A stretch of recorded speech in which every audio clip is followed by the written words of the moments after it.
আগামী ২৬শে জুন বিশ্ব মাদকবিরোধী দিবস।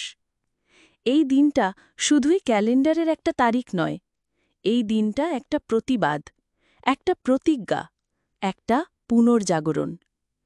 রিইনফোর্স পুনর্বাসন কেন্দ্রের পক্ষ থেকে আমরা জানাতে চাই, নেশা নয়, জীবনকে ভালোবাসুন।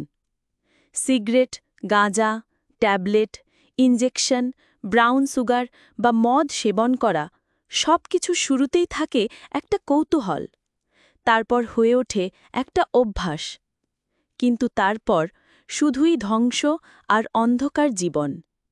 কিন্তু বন্ধুরা, এই অন্ধকার থেকে আলোয় ফেরার পথ আছে। রিইনফোর্স পুনর্বাসন কেন্দ্র নেশামুক্ত জীবনের সেই আশ্রয়স্থল। আমরা শুধু চিকিৎসা দিই না, আমরা মানুষটাকে বুঝি, তার ব্যথা শুনি, তাকে মূল স্রোতে জীবন ফিরিয়ে দেওয়ার চেষ্টা করি। আমাদের লক্ষ্য ব্যক্তি নয়, পুরো পরিবার ও সমাজকে মুক্ত করা।